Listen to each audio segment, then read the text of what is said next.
albums recently. I've really got into Lord's stuff. Okay.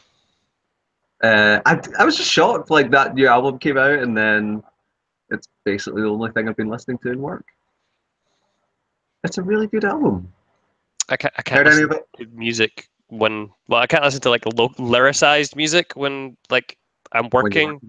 working? I can listen to soundtracks and stuff, but anything with lyrics just puts me off because the tracks on the code, and then I wind up writing the lyrics. So it's like, nope, that's not. No, that's why you Um, should only listen to Public Enemy in work. yes, Would that not be better? Just putting in random. the code You doesn't work. Also, we're just playing these lyrics on the web page. know. Yeah. Hi everyone. Yeah. Welcome to Headset Abuse. I am Ali Hay, your host today. I'm joined by Mark Gibson, and today is Saturday, the 24th of June, 2017. We're almost at July, Mark. I know, right? I know it's time goes fast. Dave turns 30 on Friday. Yeah, I wonder if he's ready. I'm ready to watch the breakdown as it happens. So Yeah, that oh will be. yeah, it will happen. It will happen. It's probably already started. It's just a gradual like incline this week of his. Yeah.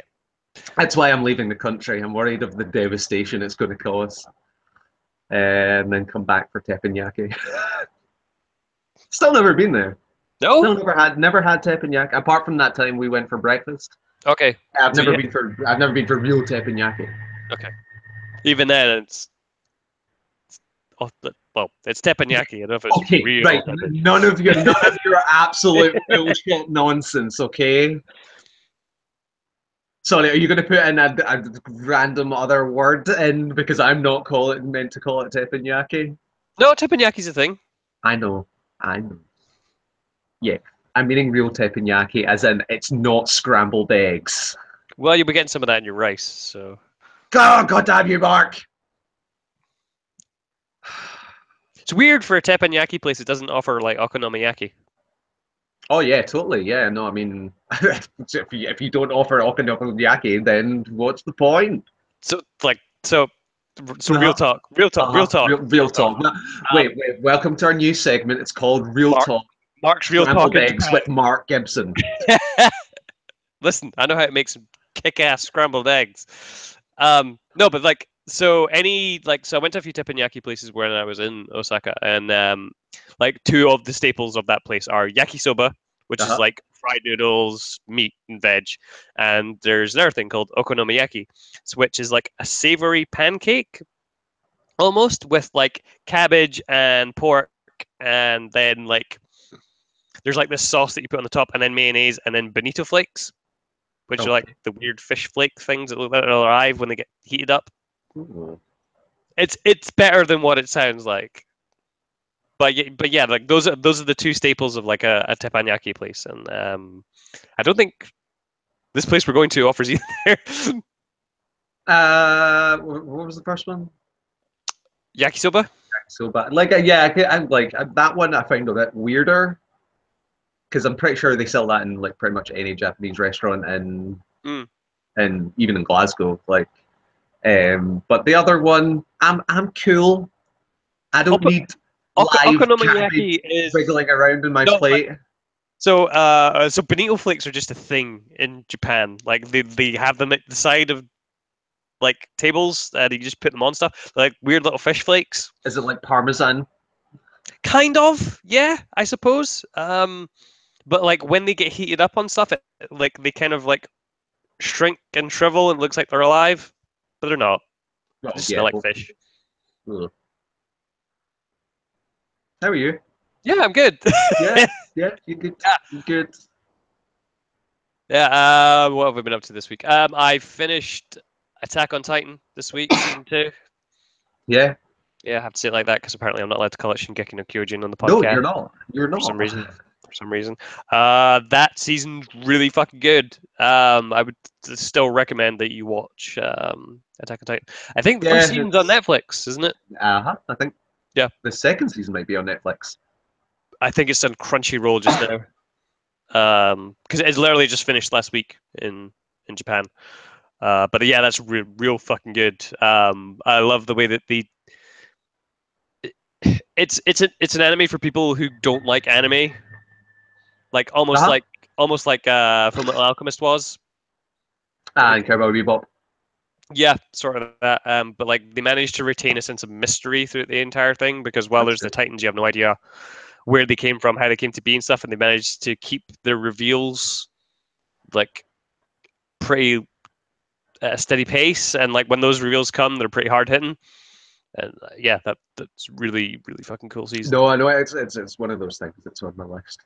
My very, very long list of things to watch, play, read, do. Yeah, my list of that stuff's fucking is massive, especially my reading list. My reading list got out of control recently. Yeah, like I've been working my way, but I decided to read all the Harry Potter books again. What? Sorry, What? sorry, I couldn't help roll my eyes.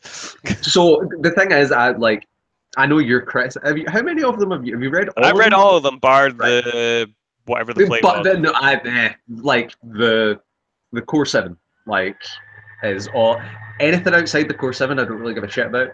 Um, Even though, so eventually she's going to write more. There's only a matter of time yeah, before. yeah, but it's the core seven.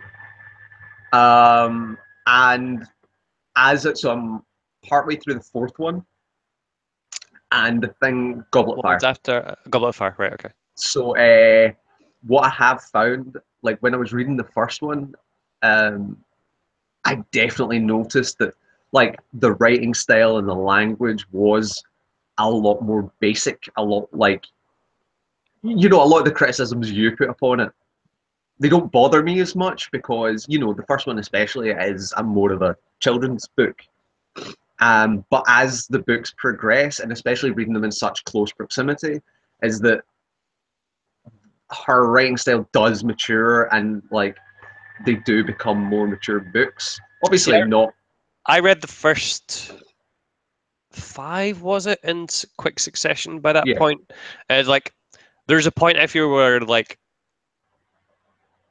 that wasn't the case for me because, like, a lot of, like, Harry Potter becomes angsty, so now he must talk in entire capital letters. Yeah, so that stuff I'm not looking forward to because that's book five onwards. Right. And that is the stuff that I'm not really looking forward to when it Yeah. basically becomes a piece of shit. And they're, yeah, like, You yeah. don't understand me, and I have to do this alone, and yeah. But I'm enjoying them, but that's been sidetracked because I borrowed two Junji Ito books, and I am really enjoying them. Okay.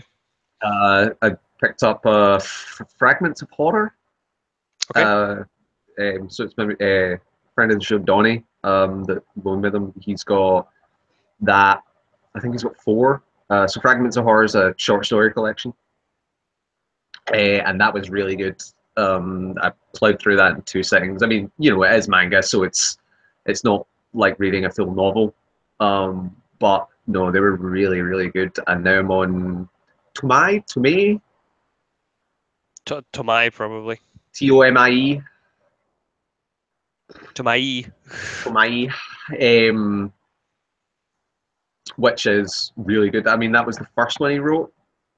Um, and it definitely shows its age, especially with like the art style. Looks like more basic and a lot older, and even like as in because it's something like eight books or something like that. And you see the art style start to progress. Like that first one, you can hardly tell characters apart because they all look so Okay. similar. Yeah. Which was a real struggle because I had no idea who anyone was. But yeah, it's really progressing and it's good. Have you ever What kind read what any what kind of horror is it? Is it like Junji Ito? You never read Junji Ito? is that the Grudge guy? No, he was the guy that was supposed to work with Oh yeah, totally. Kojima Yeah. and Del Toro on Silent Hills. Is he the Uzumaki guy? Yes, so that's the next one. He's that will be borrowing is Uzumaki, the Right, I was about to spirals. say, okay, yeah, that's fucked up. Yeah, but all of it's all body horror Yeah. stuff. Yeah. and Okay. it's very, very, very well done body horror stuff. It's the one, it's the one where the shapes of people are in this mountainside and they all. Whoop. That's Okay. probably the Yeah. most Ringing famous bells now. one. Yeah, Ringing bells now. Yeah, it's it great, was the first great. thing I saw of his was the Uzumaki stuff, Yeah, which is so people turned yeah, into fucking snails and stuff. yeah, they're obsessed with town obsessed with spirals. But I've not read that one yet. And then They there's made Geo. a live action movie of that, didn't they? They made a lot of live action movies based on Yeah. Junji Ito stuff. There's about I think 9 movies and a series, Okay. and I'm sure they vastly differ in quality. Well, the Uh, guy who did The Grudge has a new movie out soon as well, and I is that not can't the, remember the the name of it. the Grudge Ring crossover? No, it's like a separate thing. Oh no, Um, no, they're not making yeah, they're doing that as well. But rings. like, Yeah, oh god. yeah, there's like a brand new thing that he's doing. I can't remember what it was about. I read something about it last week. It sounds stupid. Yeah, it sounds fucking stupid. yeah. I watched the original Grudge movie because they basically made the Grudge movie and then they made The one with Sarah basically Michelle Gellar. no. I'm talking about the Japanese No, ones. no, I mean that's the remake. They basically just No, remade it with Sarah Michelle Gellar. but they made the first Grudge movie is a two-parter, and it's all right.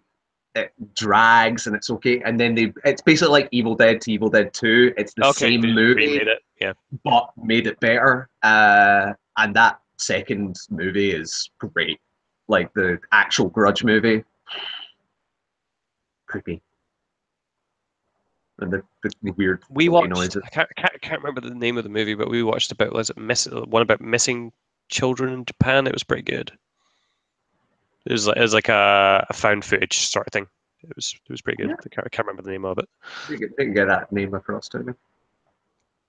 Um, but yeah, I've also been playing games. Yeah. Yeah, and none of the games that I mentioned last week, except for some battlegrounds. Okay. Um, so the new PS Plus games. I say new. It's the 24th. They've been out for a while.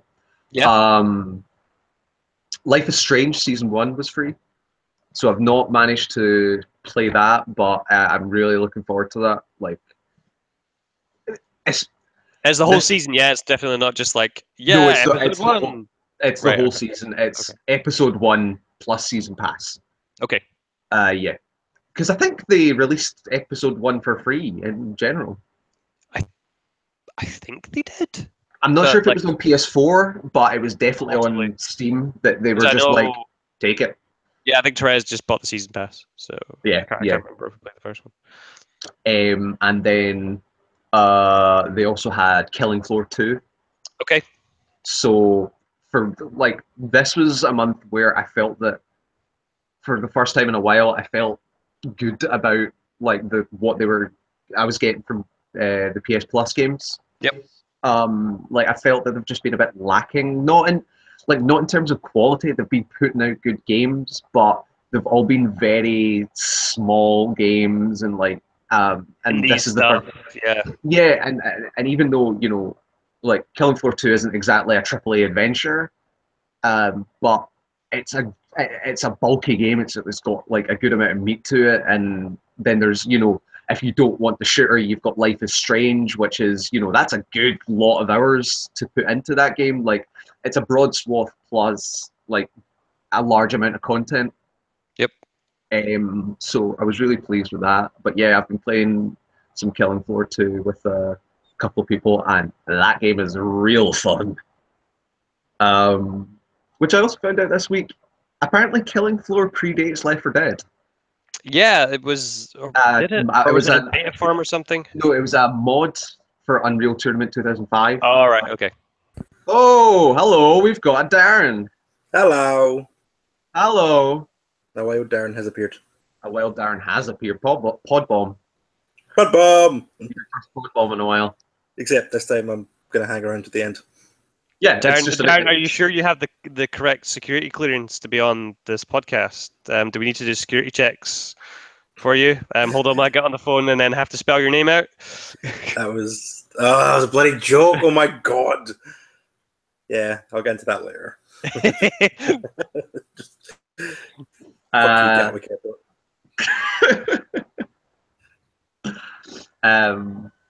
yeah, so we're currently talking about Killing Floor. Okay, keep going. Yeah. So that's it was a Unreal 2005 mod, and then I think it was like the actual first Killing Floor was released 6 months after the first Left 4 Dead. Okay, yeah, I totally remember that. Yep. But and funnily enough, the first Killing Floor game was free on Humble Bundle or Humble Store, which I picked up, but I'm probably not going to play because You got two.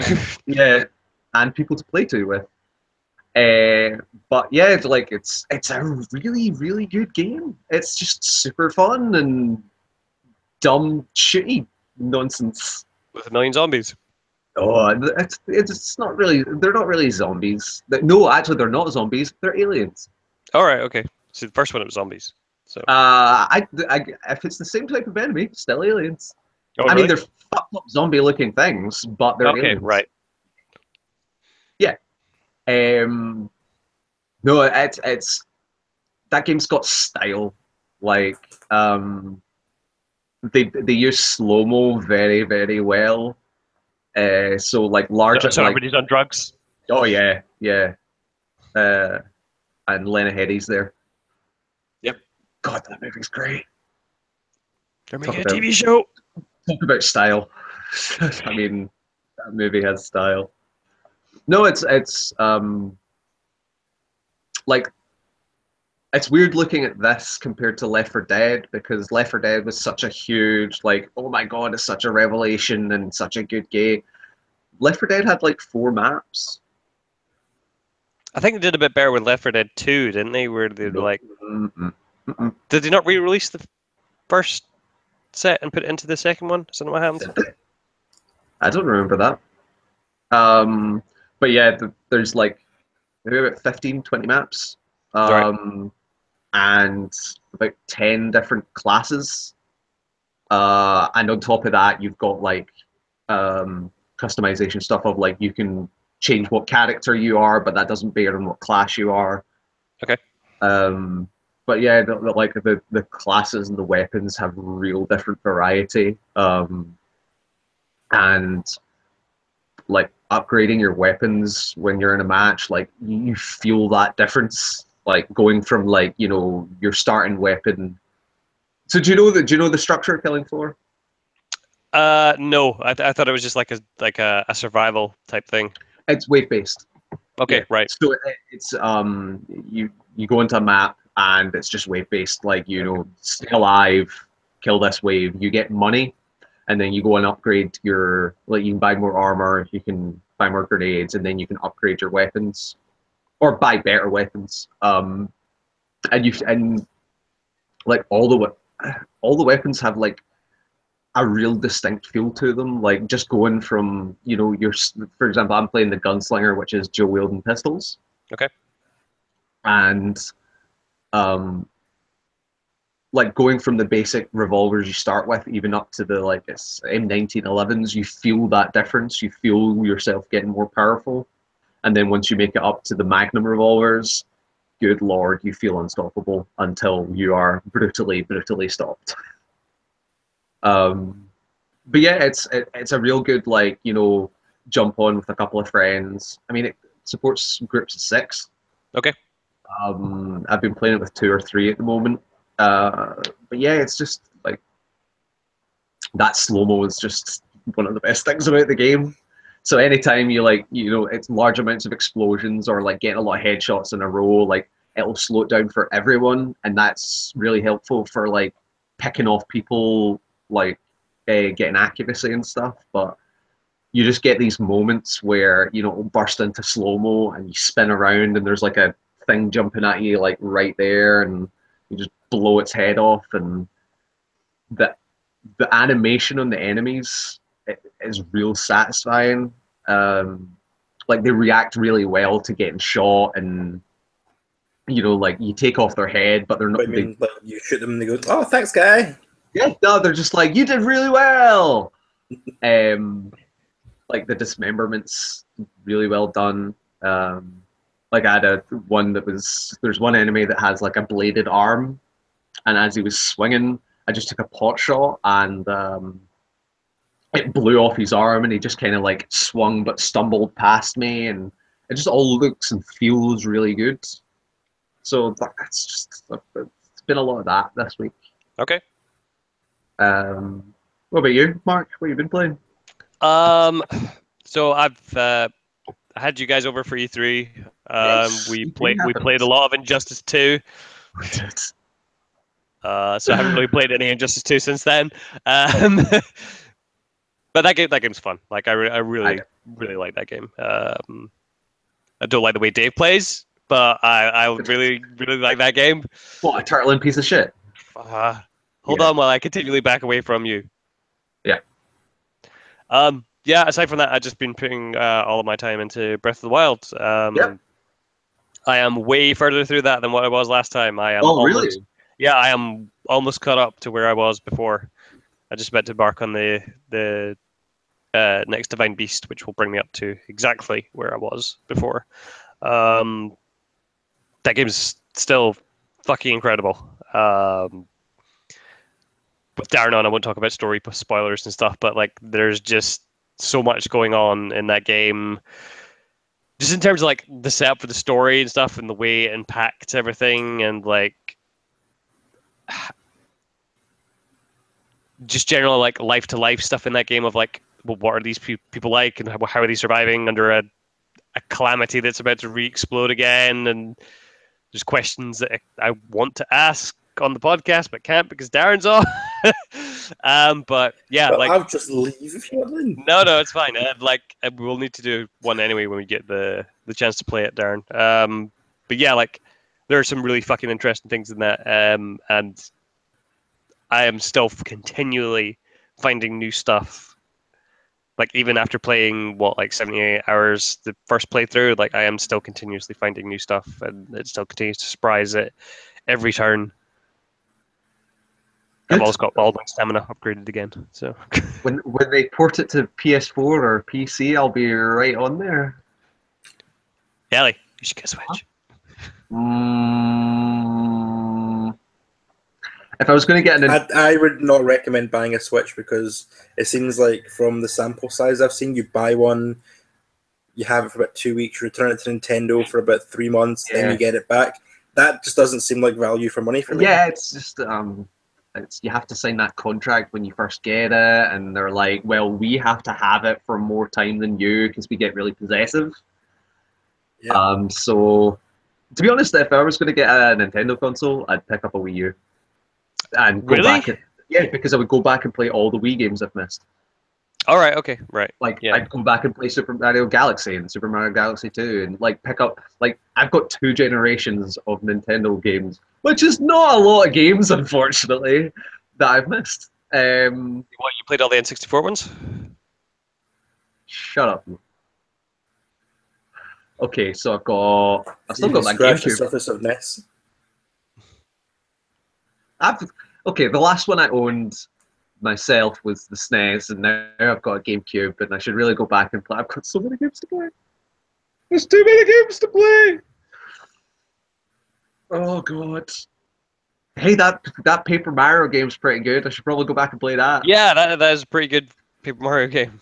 Yeah, no, like I have played parts of it. It's just that all these games that are like 50 hours, and yep. I don't have 50 hours. It seems to be a ongoing trend this year of like, hey, here are some really good, really long games all coming out in like the single stretch of time.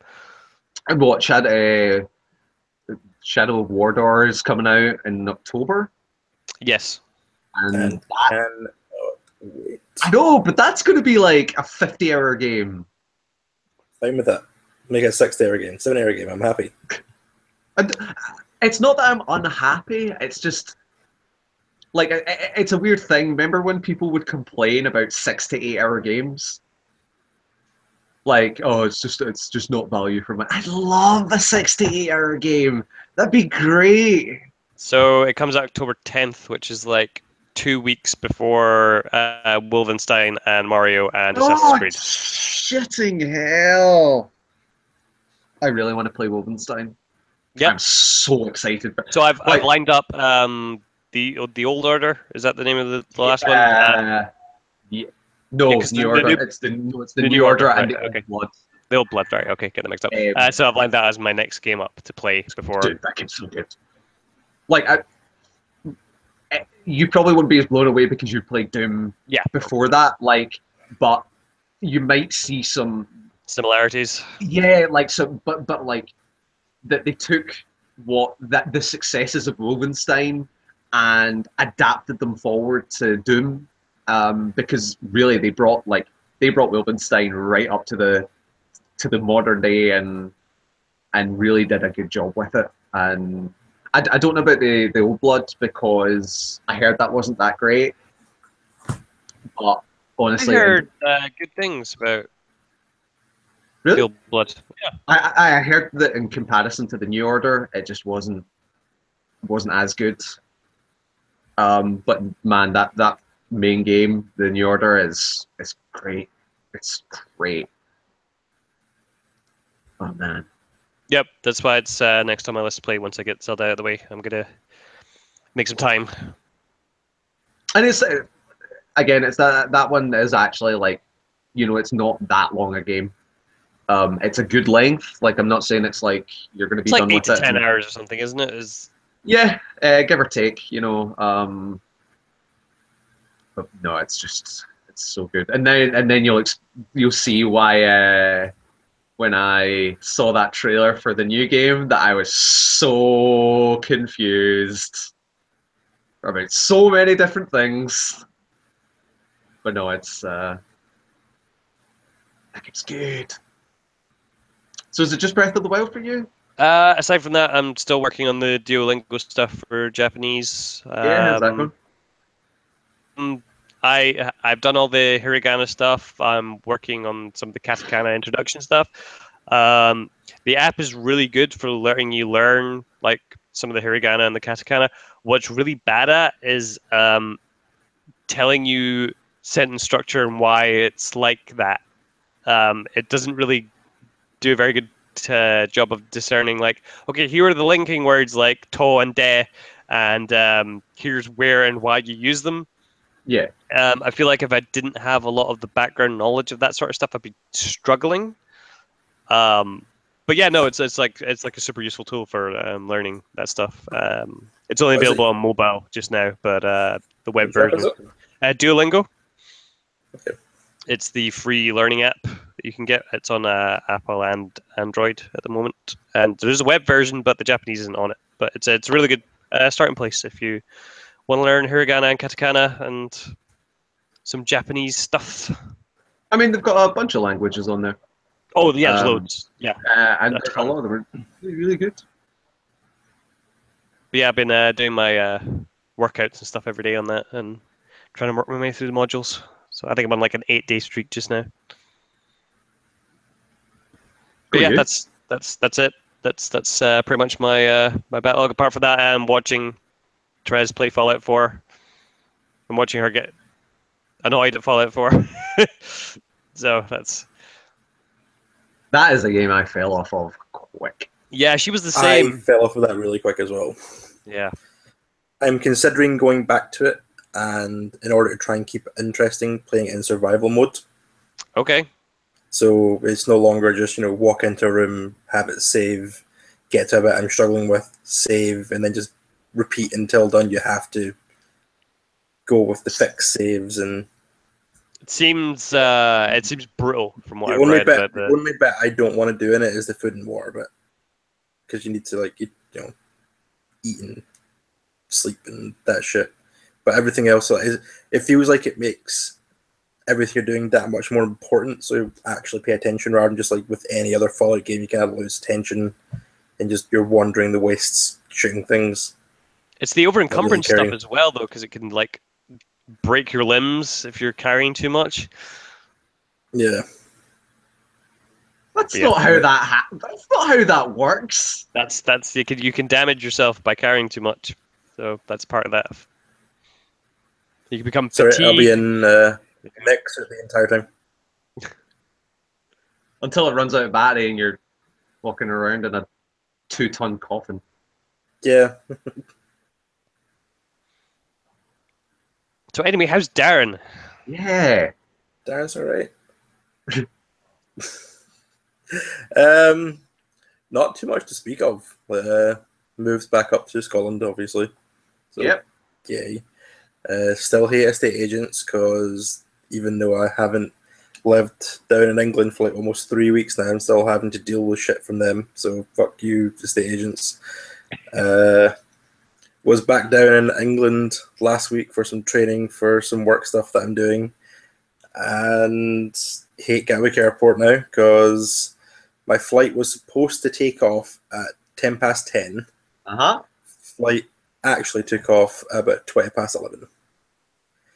Not because, well, there was a slight delay. Apparently the plane was already running slightly late, so rather than taking off at 10 past, it was scheduled to take off at like 25 past, but 15 minutes isn't too bad considering it's been flying back and forth all day. If it's only accrued a 15-minute lag, that's all right. But when you go through Gatwick Airport, unlike Glasgow Airport, when you scan your boarding pass, you need to look at a camera so it can take a picture of you. And then when you get on to the board, just about to board the plane, they take your boarding pass scan it, and then it brings up your picture so they can make sure that, I don't know, you've not switched bodies with someone else somehow getting through security. That computer broke. does that as well now. Oh, does it?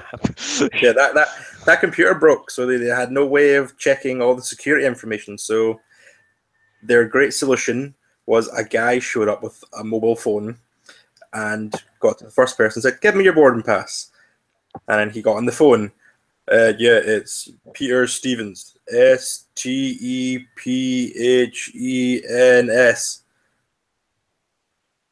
Okay, you're on the list. All right, it's Thomas Jackson. No, Thomas. TH. Oh, fuck's sake. Yeah, and that's how they boarded the fucking plane. This was a full plane. It wasn't like, like most flights you get on where it's like, half empty or, plenty of spare seats here and there. This was a fucking jam-packed plane. And it boarded everyone by some dude on a phone reading a list. Yeah. Like, gotta love BA. See, I did post on Facebook saying "fuck you, BA," but thinking about it, it's probably not BA's fault. It's probably more Gatwick Airport's fault because it was their system, not BA's system. Yeah, I don't know. BA That had like sucked. system failures like a couple of weeks ago or something, didn't they? And that was oh their yeah, fault. that was all BA, but I don't know. But yeah, so rather than landing at 11:30 when expected, I got in about 1 o'clock in the morning. That sucked. Yeah. Yeah, not much other than that, really. That's life. Not much happening. I'm playing some games, continuing to play ukulele, much to Mark's chagrin. I'm enjoying it. Hey, if people enjoy that, they enjoy that. I did nothing for me. That's like there are plenty of things that annoy me about the game. Like I think there's too much to do in every level. It's just like, here's all these things, you'll forget half of them. And the camera sucks, and yeah, just lots of small weird things, but I'm still waiting on that patch that they announced to fix the camera, so that will hopefully just leave it with levels. so that was my question. I was going to ask if they put the patch in yet, but No, I'm guessing by unless it's happened over the last week, I don't know. But before I left, they hadn't patched it yet.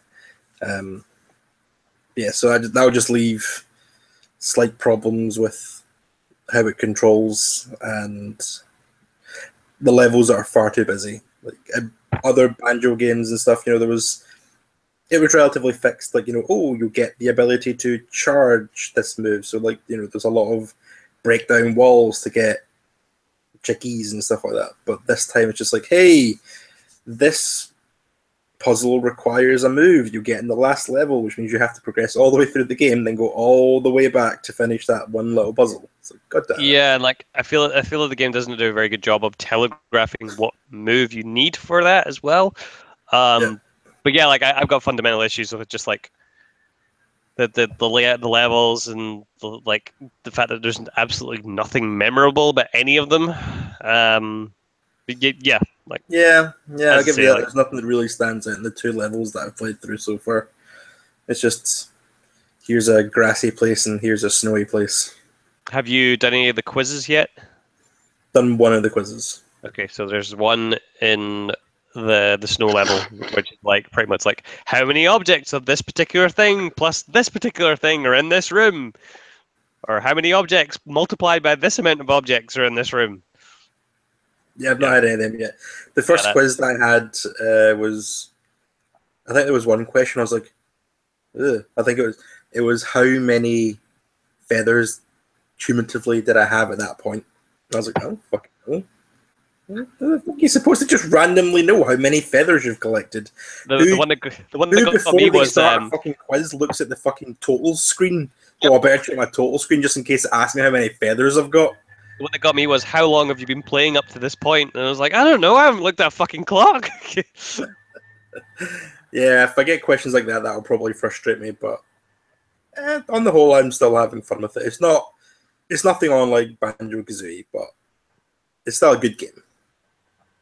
It's they could have done a lot worse with it. Yeah, at least it wasn't a mighty number of 9 situation, I suppose. I've still not played it. I've owned it since a week and a half or 2 weeks before release, and I've still not played it. I think you're probably in the better off section of that, are you not? From what I've heard, yeah, I'm probably better off just having owned that game and never playing it. Yeah. I think anything else I'm really playing. I played a little bit of World of Warcraft. Okay. Yeah. What's that? Is that a new game? No, it's been around for a little while. I must have just missed it. It's quite underground. It's not got a big following. Oh, another one of these like indie games. Player Unknown's World of Warcraft. Yeah, exactly what it is. Yeah, it's very similar to that. I've just not got time to play much these days, so not really too much to report. Well, I'm hoping this week to pick up playing Shadow of Mordor again, because before the next one comes out, and yeah, you've not finished that? Nah. I got really into playing it, and I think I done literally every conceivable thing that you can do in the first area, and then you move on to that second area, and then I think Arkham Knight came out. Okay, right. And then I stopped playing it altogether, and then I think after that the PS4 version of Dark Souls 2 came out, so I was on that forever because Dark Souls 2 is my favorite in the series. So other things happened, like Mad Max or whatever. It just kept getting pushed further and further back, and now that I've moved back up, most of my stuff is in storage.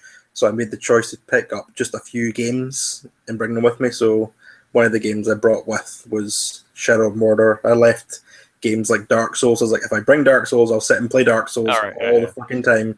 So I need to leave that and play other games right now. So I made the painful decision of leaving Dark Souls 2 and 3 behind. Yep, as somebody who played through a lot of Shadow of Mordor recently, that game's real good. Really looking forward to play. I think what's got me really want to play again is because the Steam Summer Sale's on right now. £3? It's £3 for the game. And you're just like, oh my god, I might just buy it. I own the fucking game. Why would I buy it? Hey, that is never a valid excuse for not buying something. And the Steam sale. That's not how the Steam sale works. It's £3. I might as well buy it. Dishonored 1's like $150. May as well buy that.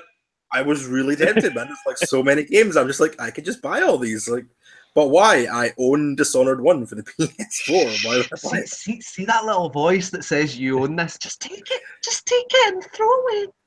Doesn't Shut matter. up, Gabe. Shut up. I'm not listening to your Siren songs. No, just spend the money. It's £2. What's £2? What is Yeah, £2? it's £2. Yeah, you're right. What is £2? But See- there's like 20 games at £2 that I would buy. That's 40 quid. Just buy them one That's- at a time. Just buy them one at a time. That's One at a most of time. my new games. We don't mind. We don't mind that all those transactions. Just buy them one at a time, because then it's just £2 at a time. £2 at a time, and we'll just take that. We'll just take that. You get these lovely games. But think about it this way: if you don't buy it now, when it comes around to the next Steam sale after Brexit, it'll be like £15. So Exactly. You're saving money now if you buy them. But if I don't buy them because I already own them, I save even more money. Oh, that's not how that works, Darren. That's not how that works.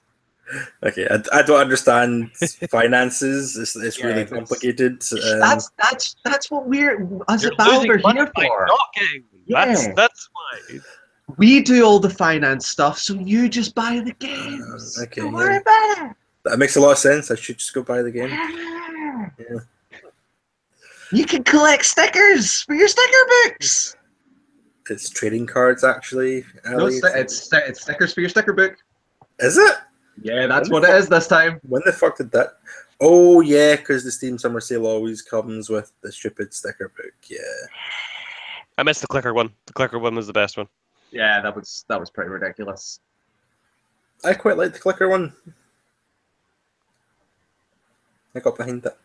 I spent way too much time on that clicker. Because that's when I was actually playing clickers at the time. So, yeah. I think that's about it. Not really. Gaming wise, it's super boring. Life and work and weddings and shit are keeping me busy How's wedding prep going? steadily. But alas, it's not my own weddings that have been keeping me busy. It's been first it was Sean's wedding, then it was Kenny's wedding. All these weddings. Yep. You must I've be still got skin. more weddings. Then yeah, I'm freaking skin man. So much money spent on I've got- weddings. Yeah. I'm a couple of years back. I'm engagement parties all over the place.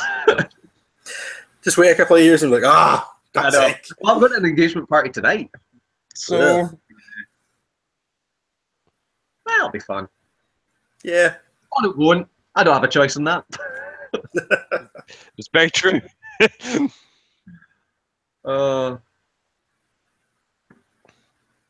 So move into news then. Yeah. So guys, Or do you want- E3 happened. Like this, the big expo. Did it? Oh yeah. Oh D4. Yeah, I've heard about D4. D4. No, that isn't that a Dark dreams sweaty never game? die. Yeah. Mm. The cat lady. I heard that was meant to be quite good. You'll never get a second season. No, it won't. No. No. Was that season or episode? I think it was like 2 episodes of like season 1 or something, wasn't it? Yeah. We never got the rest of season 1. That's a shame. Just go and play Deadly Premonition. I'm alright. Do you I'm know alright. I own a copy of Deadly Premonition, like the HD bit? Like how they went back. They released it on PS3, Okay. and they updated the control. Like they basically made it a better game. And I've never played it. I own it. I have no Why? I have no goal to play that game. Amazing. No. Amazing. Fantastic. I stare at the copy, it tells me not to play Premonition. So E3! E3 That's not true, games. Zach. You like video games, right? They're all right. Yeah, I've got a conference that might slightly interest in you. Uh-huh. Is it the K Electronics Entertainment Conference? It is that one. Yeah. Clearly, you already know about it. You should tell us all about it, Ali. So we went over to Mark's, where he supplied us with far too much food. Yeah, that second night went ridiculous, didn't it? It was good. Oh, so much food. And we also, we also watched E3, which was interesting. And the first night was good because we were going to stay up for that last conference until we did stay up for that last conference, but unfortunately we got the time wrong. No, so apparently Bethesda delayed it. Oh, is that what happened? Yeah. 'Cause- So, and also I'm glad we kind of didn't because it was like half an hour long. oh yeah, it was half an hour long, and Jesus, it was. Oh. There's some good stuff. There was some good stuff out of that. What, the Bethesda one? Yeah. Yeah, definitely. Hopefully they can make Evil Within 2 play like an actual game. And then we've got Skyrim VR, which nah. Apparently that's not like. Apparently that's either in a very early stage or fucking it's wait, broken. hold the. It can't be in an early stage. So I don't know if you know this, but it's a separate retail game that is not an update to the actual version. Much like Fallout VR, apparently that is a separate retail game as well. So if you want those, you have to re-buy them. Yeah, that sounds obvious. But it's also, more how can that be in an early stage? It's a 7-year-old game that's been released, what, 5 times? Yeah, so but from the impression, technologies behind you controlling it are very different. Go fuck yourself. so 7 years old. So from what I read, they had no quests in the game or free movement in the game either because you had to teleport around the world of Skyrim. No. So I don't know if that's an early stage or where or not that's just the limitations of the actual. So what? They're just VR taking stuff? out the sneak skill. I don't know, because Fallout VR has free movement, but the build that they showed of Skyrim didn't, which is weird. It's 7 years old. How can they not have quests in it? They're already in it. And 7 times over. And you said the same thing to me that Therese did as well. It was just like, wow, that looks Garbage. Why are the graphics so bad? I was like, I think you're misremembering Skyrim originally. No, I was not. No, I was not, Mark. That game looks like shit. Skyrim was a pretty game even on the PS3 and Xbox. So. Yeah. That looked like crap. It also looked like crap in terms of like movement and the attacking. They were like, why did they even show that? Oh yeah, the arms look janky as fuck, but Apparently, he was firing bows and arrows like this. why not? So I would do it. Yeah. Well, you Stop. should take archery lessons, or maybe they're going a more realistic feel. And as your archery gets better, he starts just slowly lowering his arms, and he's like, "Hey, this is way better." Oh my god, this is more effective. Yeah. He holds the sword from the bottom of the blade for the first 20 hours. Did you see the Zelda costume that they've added for the Switch version? It looks so bad. Imagine.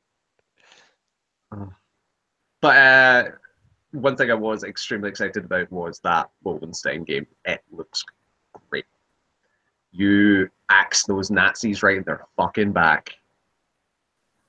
And the dialogue and stuff looks looks really good as well. In terms of characterization, I think they've done a real good job in this one. I've not played the first one, but Really?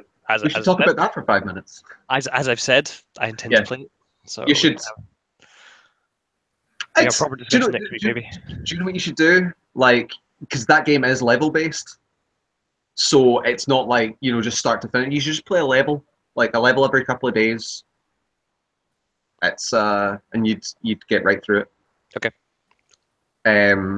Because they do a good job with. I mean, obviously that game's older now.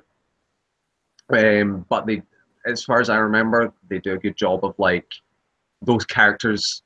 They still have that kind of blocky, like look that Wolfenstein characters tend to. Okay. But they do characterize well. They especially the further in you get, they feel a lot like real people. Like the dialogues well done. Especially the voice acting is spot on. Is there LSD in the first one? No, that was weird. Oh, I forgot about that part. I can't wait to take LSD and fight Nazis. Oh, I had to take my own LSD when I played the first one. Well, then supply it right in the game. Don't need to worry about that anymore. It sent me back 7 hours because I realized I wasn't playing the game. What else came out of Bethesda? There's some Elder Scrolls Online stuff, some card stuff. The showed BJ Blazkowicz for Quake Champions, which is now an open beta. And that was really about it because it was just half hour long, and It really was. they announced Dishonored 2 DLC. Yep. They didn't talk about Prey once. No, which I thought that game was doing quite well for them. Yeah, you'd think that. Yep, wouldn't you? Apparently not. That was weird. So what were the EA was first? So EA are making Need for Speed, Fast and Furious. That Yep. was the only thing out of that conference bar. Anthem? The Way Out, is that what it's called? I don't know. The Way Out? the guy who did Brothers. Oh, right. He's making a split screen cooperative prison escape game. I think it's called The Way Out. Oh, Did you know? yeah. Wait, that's from the Brothers guy? Yeah, from Brothers. That game looks way different from Brothers. Yep. And apparently it's him and his brother who did the mocap for the game. So Oh, cool. that's I thought that was her the brother. only decent thing out of the EA conference, because aside from that, it was all influencers, YouTubers, and here's 30 minutes of Star Wars Battlefront 2 that we couldn't have made look any more boring if we tried. Yeah, EA wasn't super great. But hey, Need for Speed. They're family, Mark. They're family. Get together, steal some DVD players from this truck. VCRs. I think it was DVD players the first one, wasn't it? No, I think it was VCRs. Was it as old as that? I think it is, yeah. No, they're just they're very rare now. Have you seen that? That actually, like, VHSs are going for a lot of money. Really? Yeah, like for some dumb. I think a lot of Disney ones are selling for a crazy amount of money. Oh, But yeah, it's just so stupid. weird. It's garbage. But like the first conference that actually had some kind of decent stuff, I suppose, was Microsoft.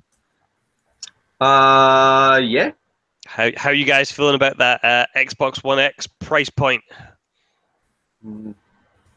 It's it's a bit too rich for my blood. I need to wait a while for it. £450 over here, I think. That's what the rumors are. I mean, they had a good showing. They showed Crackdown. They showed that Anthem game. Did they show Crackdown? Yeah. Or did they just no? Did they show Crackdown, or did they just show Terry Crews yelling at you? Well, apparently Terry Crews is in that game, so that is the Crackdown experience. Apparently he's a playable character. So. Yeah. But no, it wouldn't be Terry Crews, right? Depends. It will be Terry Crews. The guy who worked on Saints Row the Third is heading this game, so it may very well just be Terry Crews. Because remember, they had the Nolan North voice in Saints Row. So. How are you feeling about Crackdown 3? I'm interested to see what it is. Because you've been following that game for quite a while. Well, as much as you can, because we were on radio silence for a while. But in terms of like, you've been the most, probably because you're the only one with an Xbox. Yeah, probably. But you have been like quite interested in that game. Yeah, it was Crackdown 2 was kind of hot garbage. Yeah, because I'd heard from someone that in our studio was working on the game as well, but I wasn't sure if he was mistaken or not. Turns out he wasn't. So Sumo Digital are making the single player of that game, whereas David Jones' studio Reagent are working on the multiplayer stuff, because they were responsible for all the cloud-based destruction, whatever else. But yeah, it's going to be interesting to see what that is, especially in a post-Saints Row world. Because I think 2 came out before Saints Row 3, didn't it? Yeah. So it'll be interesting to see how they handle that game, given everything that Saints Row did for that sort of trying to be funny, open world, crazy destruction game. I'm really, I don't want to buy it yet, but I really want to know what the fuck Agents of Mayhem is going to be like. Do you? Only in the sense that it's like it is the next continuation from Saints Row universe, and it seems Isn't it? It's set in the same universe. Yeah, but I don't think it's got a story mode in it. I think it's just a multiplayer game, isn't it? Isn't that what they said it was going to be? Haven't a clue. Yeah. Haven't a clue. Has anyone heard of a game called Get Even? Nope. I saw a review on Eurogamer, I think, and that was the first I'd ever heard of that game. I've not read the review. I opened up the Metro and saw that this game was apparently out, and I'd literally never heard of it. And there seems to be like hardly any information about it. It's published by Bandai. Great. Okay. And it's made by the Farm 51, who made the Painkiller update. Okay. No, sorry. No, yeah, the update, the updated Painkiller, and that's got a Necrovision.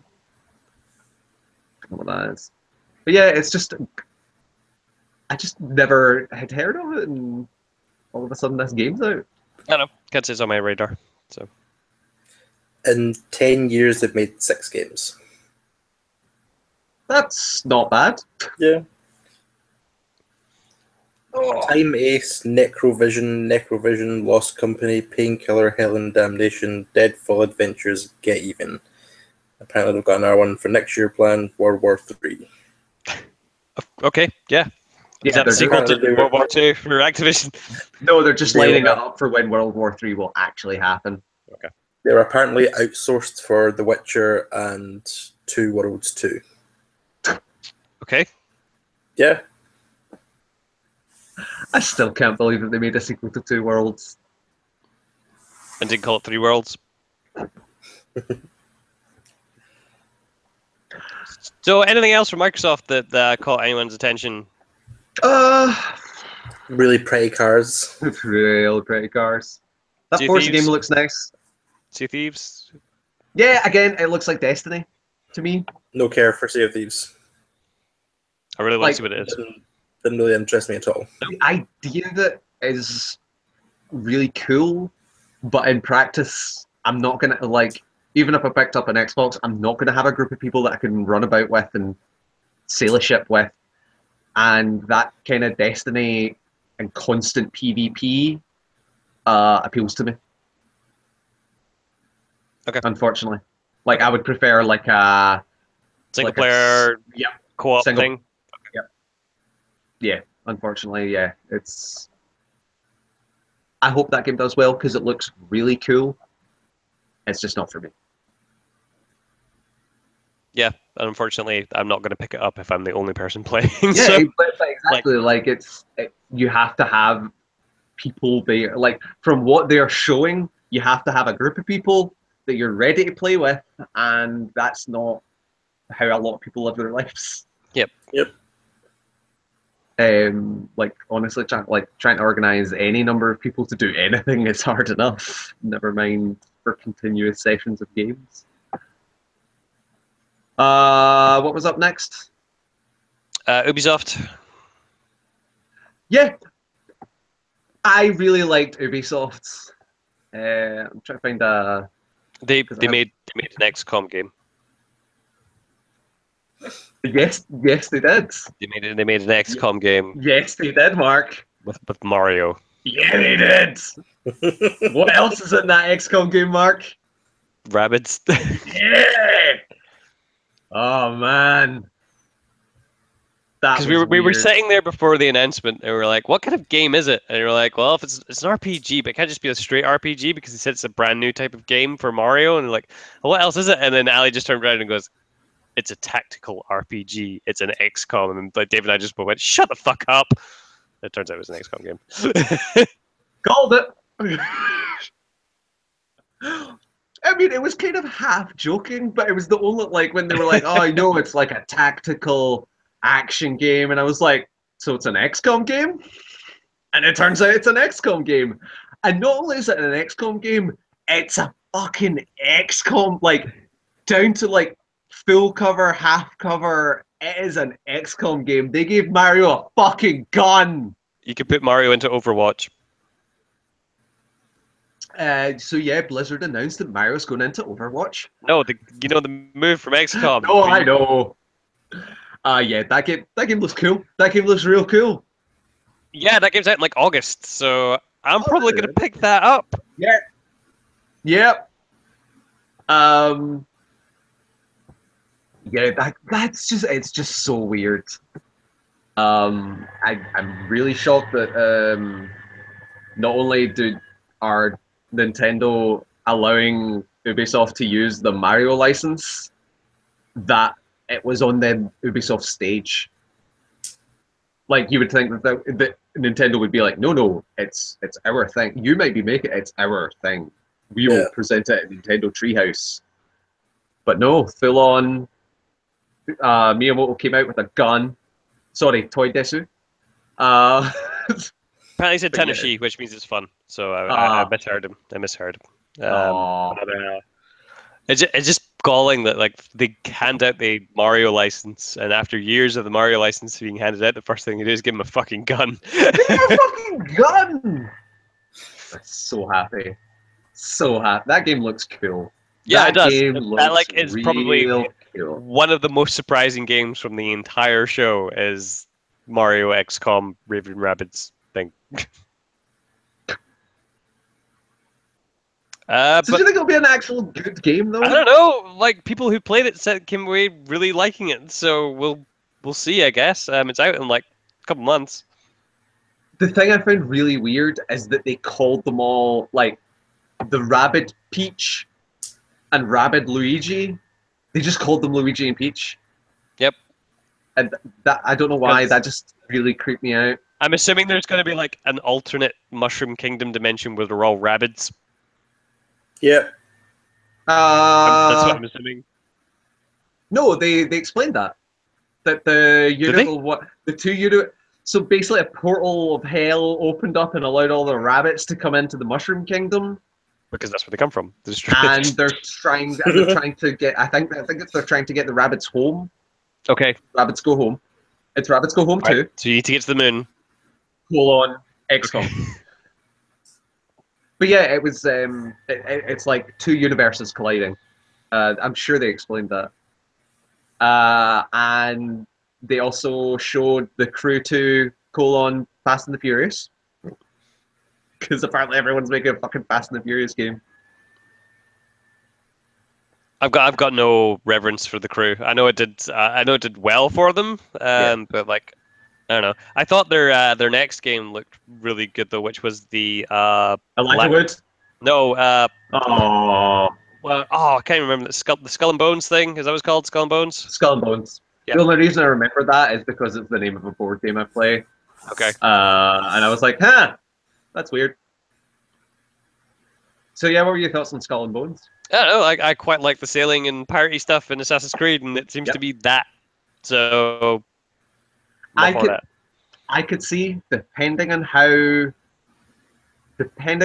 well Origins turns out, that they might just make Skull and Bones their next Assassin's Creed. We think? So Assassin's Creed hasn't been doing great the last few years.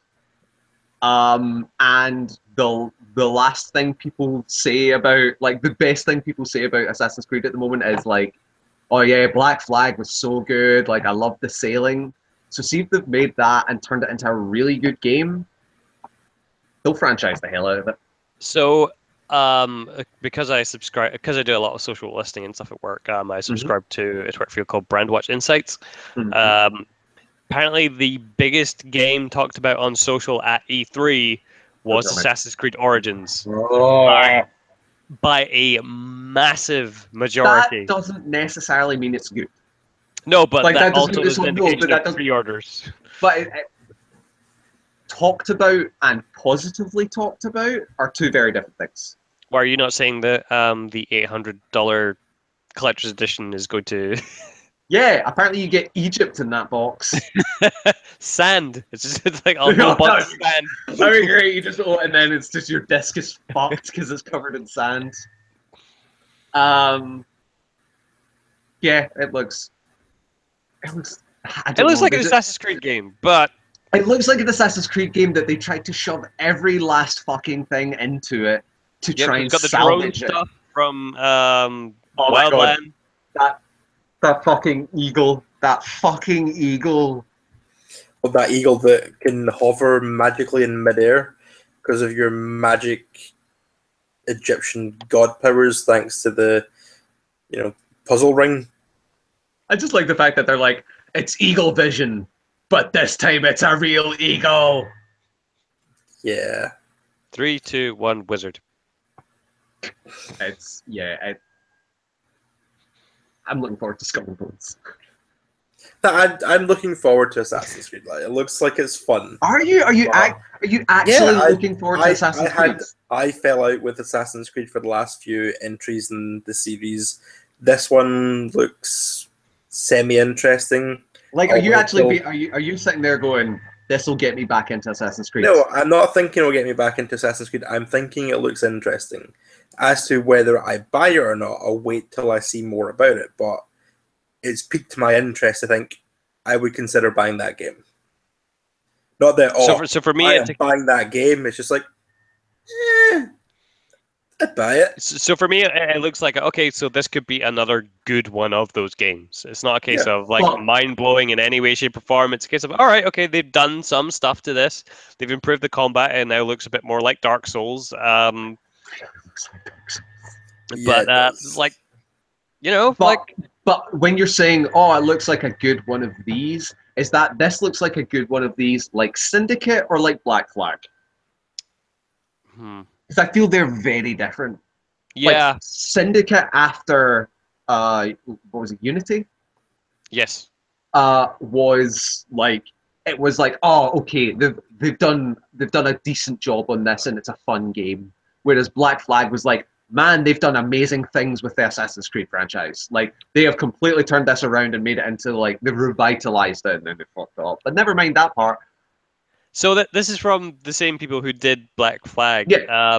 I'm not well across it well enough to know whether or not that team are still working on Assassin's Creed games or whether they moved across to Skull and Bones. But if it's the director of Saints Row 3 is on this game. There's wait, I'm talking about that was Crackdown. Never mind. I was like, what? That guy's busy. Yeah, so like, I don't know, like if they've got a handle on what worked in Black Flag and what the failings were of the subsequent games after it, you would hope that they wouldn't make the same mistakes. I mean, all they need to do really is provide a decent narrative and some decent hooks, and it could be like a decent one of those things. Are you meaning they're bringing back the climbing hook from Revelations? Hey, you can now jump slightly higher. Again, it's like they look like they're putting a lot into this game. Like, every trope from every kind of genre, they're just like shoving into this game, and that's what worries me. It's like they're just throwing everything at the wall and seeing what sticks, and I don't think that makes a good game.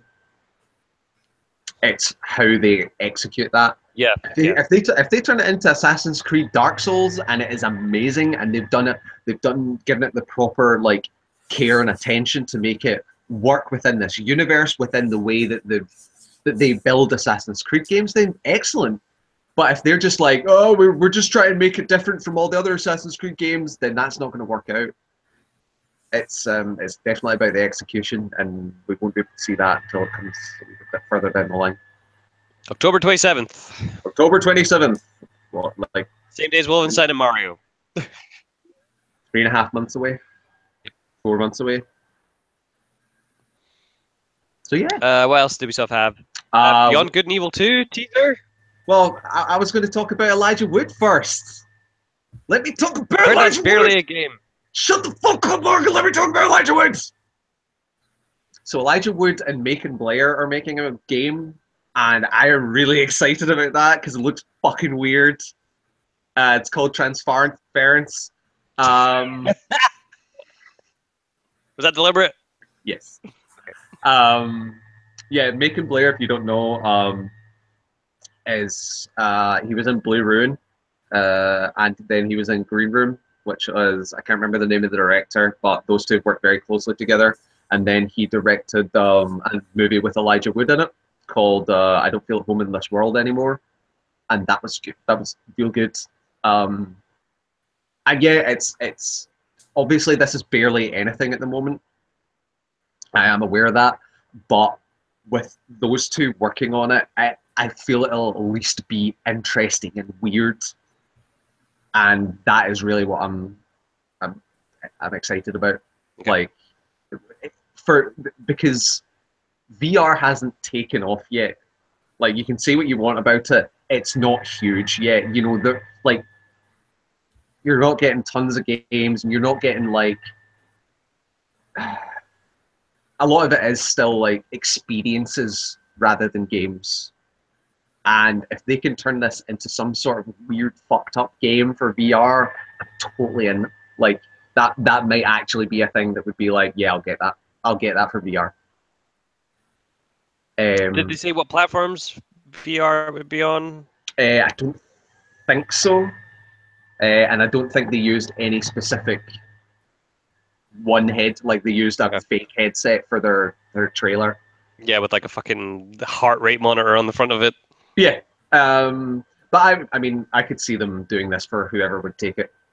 Ubisoft are not really in Yeah, the mindset or the position to um, really exclusivize things. But no, it just looked it really stood out for me because it was just so different from the rest of the conference. And I'm just excited to see that progress, to be honest. But yeah, Beyond Good and Evil 2, or as I like to call it, That Monkey's an Asshole. of the game that hasn't even started development yet. Yeah. What, that CG trailer? Yeah. Um, Michelle Ancel came out. Yep. And he was like, "Help us make this game." To which I went, "Wait, what? You've already started making it?" Yeah. Far Cry 5? Yep. It's another Far Cry game. Yeah, it's supposed to be another Far Cry game. Yep. This time, you're killing Americans. Wonder how Americans will take that. From the social chatter so far, not very well. No, really? It's weird Yeah. that Americans don't like them getting killed, but are really happy with games that murder everyone else. Yeah, Americans never die. They're always the heroes. They're never ever bad. Ever. I wonder how the South is taking this. I mean, I'd say it was a good conference from Ubisoft. They showed definitely interesting things. Panda dabbed on stage. It looked like it was out of its face on meth. Yep, I wanted to kill that panda.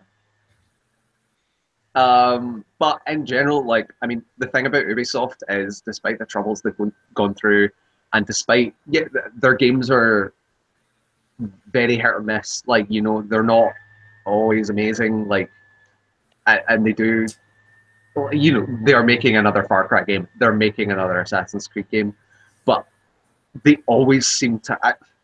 I saw a quote from someone on Twitter and saying like, "This is the only press conference where I've seen two people cry because their games are getting shown here." Like, out of all the big studios, I just feel that Ubisoft have the passion. Like, they actually care a lot more than any other big studio. And I feel that does come across. Like, no other studio has their entire team that's at E3 come onto the stage. I feel There's a very human element of the. yeah, and I feel that they've had that the last few years, and not just because that they're struggling, not just because they're facing this corporate takeover, but because they want to make good games. Like, and no, it doesn't always work out like that, and I don't give them like slack for that. Like, I don't say, oh, but they really tried and made a shitty game. But I like to see that heart forward facing. So apparently investors were the same with that as well, because they came out of that conference with the highest share price they'd had in years. Brilliant. So hopefully that gives them a bit more sure footing over the next couple of years or so. Just need to see what happens with the Vivendi takeover. Are they Wildlands? They Are they are Ghost Recon? Wildlands. Well, sorry. Are they Ghost Recon? Because they're definitely Wildlands. Well, remember they own the Tom Clancy name. Ah, so they do. Yeah. Oh, yeah. Splinter Cell. Which I'm totally surprised we did not see another one of those. I feel like it's I feel it's time for another Sam Fisher adventure. What was the last one? Conviction. Yep. See, yep.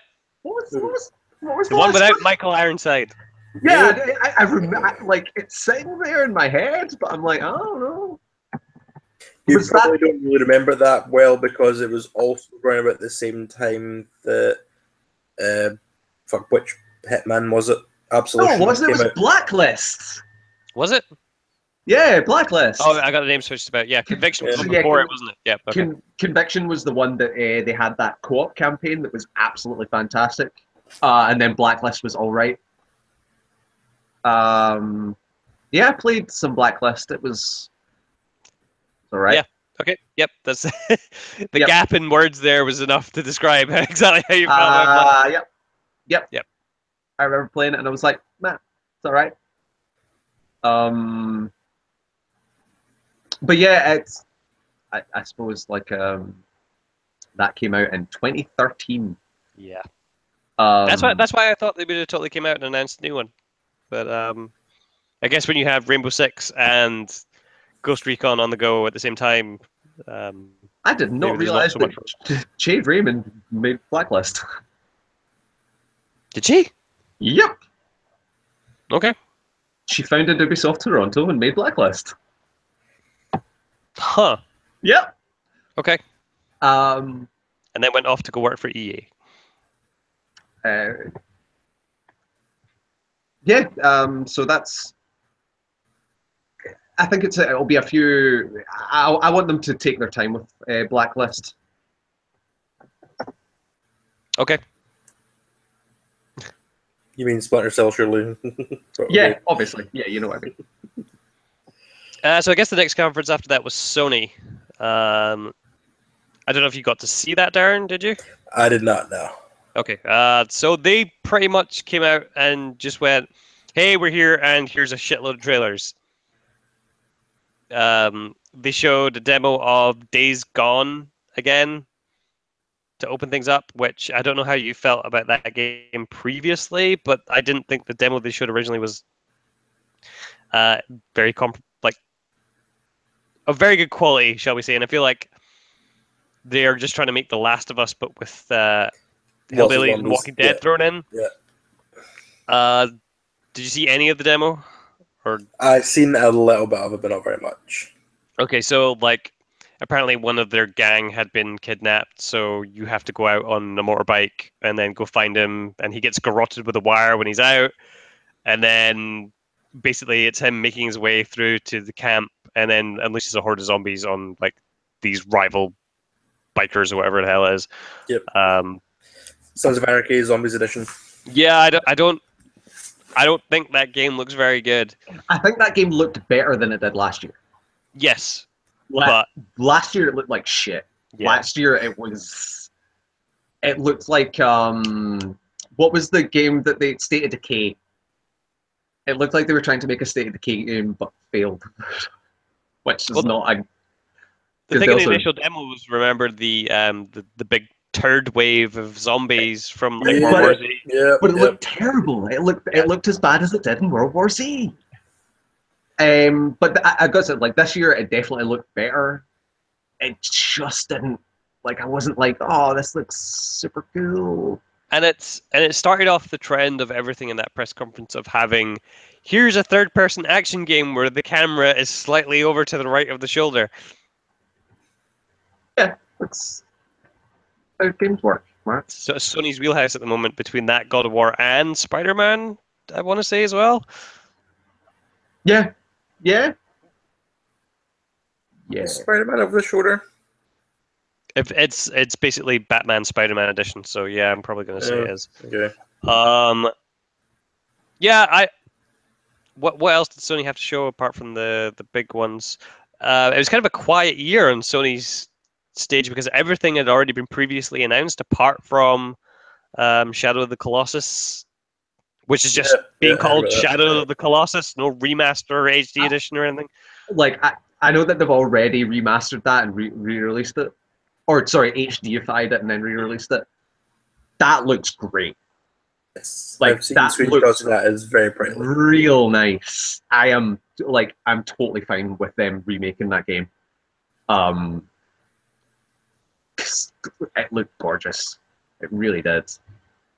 But when Sony comes out and like one of the things that people are most passionate about from the entire conference is a remake of a game that they've already remade, does that indicate that something's not right there? Because the majority, I don't know. Like, I mean, because Uncharted was the only thing that they showed on stage that is coming out this year.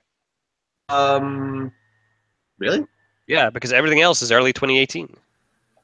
What about Spider-Man? Spider-Man's next year. Really? Yeah, early 2018. I honestly thought that was going to come out around the time of the movie. No. Which is what, next month?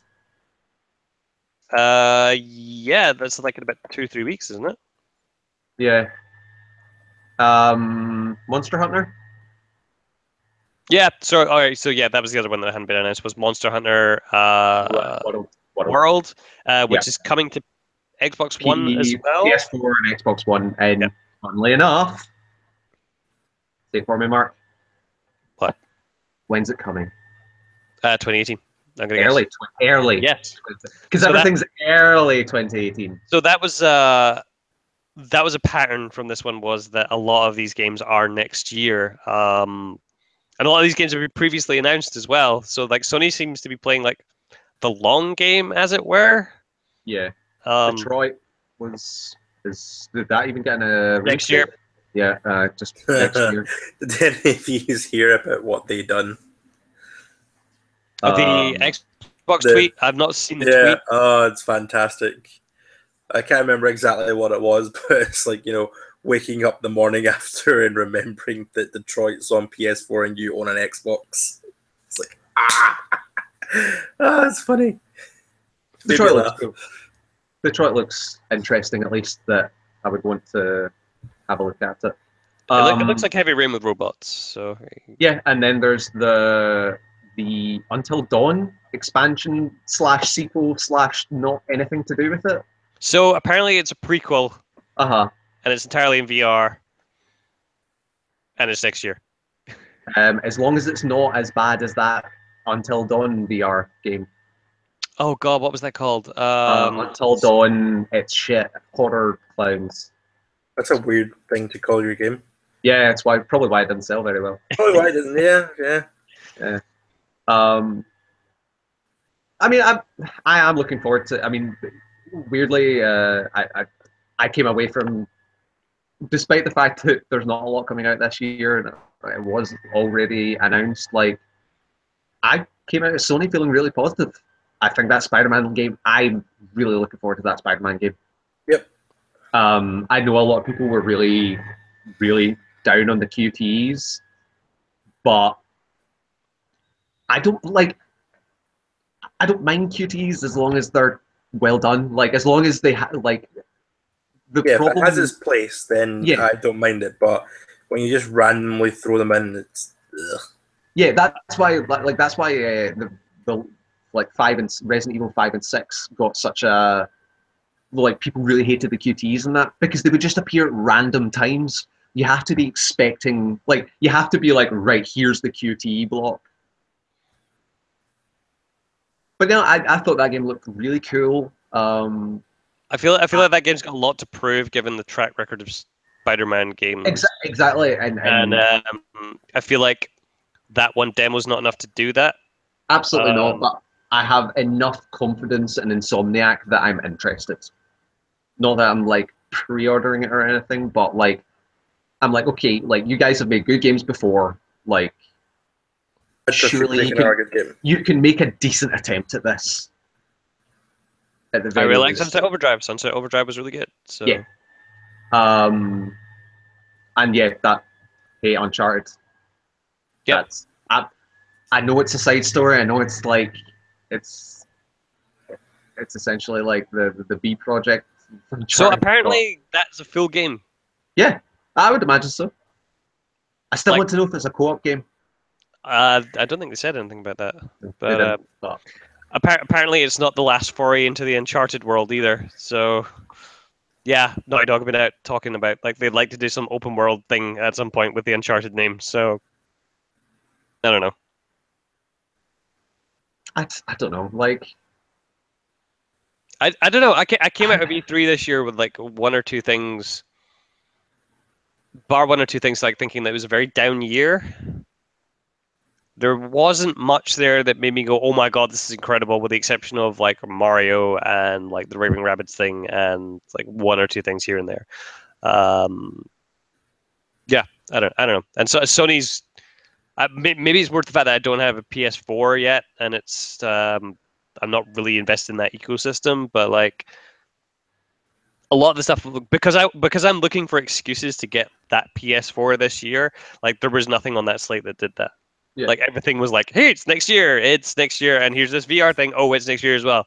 Um, I need clear evidence for me to go right. This console needs to be bought this year. And can you know, like Microsoft kind of didn't do that either. yeah, absolutely. But again, like I feel that E3 is not like well, it isn't. It's not as important as it used to be. It's not as like grandiose as it used to be. Um, I mean, if I look at the last couple years, like maybe a year or two of games, like there's plenty of PS4 games. There's plenty of like Xbox One games now. Like I could go and play Sunset Overdrive. You could go and play like Bloodborne and Horizon. Like, and I feel that, granted, that yeah, it's a lot of next year, but there is still stuff coming out this year, and there's still stuff that has come out in the last wee while that it makes that purchase definitely at least appealing. Yep. I didn't. I, down is a weird word to use for me because I didn't come away feeling disappointed. I just feel that there's not as much like shock and awe as there used to be, and I just feel that's because of the way that not only E3 is trending, but the way games are trending. Like it used to be, you know, you had your dry period, you had your time when nothing came out, and that doesn't happen anymore. There's kind of like this steady stream of games that constantly comes out, and they're not just coming out from like the big publishers. Like you're getting like these smaller studios making bigger games and surprising people. Like I mean, who thought that PlayerUnknown's Battlegrounds was on the Microsoft stage? Yeah. Like and that's going to come to, I'm assuming, both consoles because they said it was a launch exclusive. Yep. So they've confirmed that it's going to be on all consoles, but with like Microsoft saying first. Yeah. So. And like and stuff like that. Like 3 weeks ago, I didn't even know PlayerUnknown's Battlegrounds existed. Never mind that it was this amazing game that one is in early access, that it's just going to hopefully get better. But that sold 4 million copies in early access. Yeah, but yeah, the amount of alpha games I saw at E3, and then wasn't there one that was pre-alpha, and it was like essentially a full game looking. That was either Assassin's Creed or it was Anthem, I think. Yeah, and I like. So it's pre-alpha. Yeah. Oh yeah. That game's out. Oh no, it was Assassin's Creed. Yep. That game's out in October, huh? Yep. Pre-alpha. Pre-alpha. Yep. If it was pre-alpha, you'd be walking onto that stage and showing me sheets of paper. Yep. Here's our storyboard. There you go. Yeah. The concept art. But yeah, there's just a lot of these like they're just coming out of nowhere these days. Like you never know where big cool games are going to come from, and that's not just on PC. Like these weird like games crawling out the woodwork are happening all over the place, and that's fine. Like that's I feel like that exact situation was like epitomized nowhere better than in Nintendo's half hour of just fucking madness that they had on the last day. That was like, yeah, they covered the Raving Rabbids thing, but also they announced a new Metroid. They announced another Metroid off the stream, like a fucking new Xenoblade. They talked about Fire Emblem, and that Mario Galaxy, that Mario Odyssey trailer looks fucking insane. Yeah, like it is an exciting time for games, and I actually I don't feel E3 is the best epitome of that, and I don't think any one show would be the best epitome of that, because the way that game releases and developments are changing now. It's a full. But is It's a that like full so year we've thing. had the slew of games for earlier this year, but is that down to the way the game development was changing, or is that down to the fact that there was just a sheer amount of games that were delayed last year that made that window for this year? Because Nier was delayed, Yakuza was delayed. What were the other games that came out earlier this year? Zelda was delayed. Um, is that just down to delays then, or is that just down to like, okay, well, we've seen that the games sell within this period now, so this is going to be an ongoing thing, or was this just all just by happenstance? I, I mean, I think it could be a bit both. I think that, I mean, obviously delays are going to, you know, they delay games. Funnily enough, like, you know, they do push it into the a period we're not expecting. That might be more cause than effect. Like, you know, maybe because these games are getting pushed back and then getting released at weirder times than what we were used to, that people are just picking them up anyway. So they're realizing that it's not that big. We don't have to do the Christmas like period. We don't have to get it out at this time. That as long as your game is good and, let's say, marketed relatively well, like, you can have a success at any time of the year. And that's what I like to see, is like, because having 20 games come out at Christmas is just a pain in the ass. The post-Madden rush, Yeah. as it used to be. Yeah. And yeah, it's making things a lot harder for, like, it used to be that you would use that downtime to catch up on all the games you missed. Now there's no downtime. But it just means that there are a steady stream of, like, you know, good to amazing games coming out. And I think that's only a positive. Like, in regards to delays, I think that the law, and you are seeing this, is that the long, um, like um, like advertising cycle, like the long, like showing the game early and then showing the game in the middle here and then it's disappeared, and that's good because, you know, like, see, if a game's coming out in 2 years, I don't give a shit. Like, it'll look. No Man's Sky is probably a great example of that. See if they hadn't had this fucking build up of, like, years and years and years, and, like, oh yeah, this game, we're only made like 2 pixels of it, but we're gonna show it at E3 because it's cool. And it's like, well, no, wait until you've actually got something to show me. Wait until you're more confident about. It's like that middle ground between that, the really early stuff, and what Bethesda's doing, of like, we're not going to tell anyone about their games until they come out. Like, Yeah, because everything in Bethesda's conference like was this year. Evil Within 2, even. Yep. No. I think so. So yeah, like, there should be there should be this shorter period of, like, you know, for those that can't see, Mark's cat is sensually touching him. I can assure you, she's not. But yeah, like, see if you announce a game 6 months before release and then start marketing it and saying, hey, we've got this game that we're finishing off. Look how cool it is. Because, to be honest, I think 6 months is a good amount of time for, if they really want their pre-order cycle, to get that ramped up. Like, I understand why they want this long tail, because they want pre-orders as early as possible. They want that money as soon as possible. But 6 months is a good chunk of time to build up that hype, to get in your pre-orders, but as well as not showing a game when it's too early. Like, I think it's just the structure of games is changing. Yep. See, it's a very transitional year, I think. Yeah. Is the word. And I think that will settle down. But Cool. yeah, I'm excited about games. I'm excited about games. So, biggest game from E3, I'll go. Ellie? That's a rough one. Weirdly, it might be Wolfenstein. Yeah. I'm really excited for a new Wolfenstein. I really enjoyed that first game and did not think I was getting another one. Like, I didn't doubt that they would make another Wolfenstein, but I didn't think it would be like this game. And it has Even more bizarre than the last one. Yeah. Like they've really caught my attention, and I'm in. Like that game. I won. What about you, Mark? Mario Odyssey. Without a doubt. Without a doubt, that is the most incredible thing that I saw from the entire show.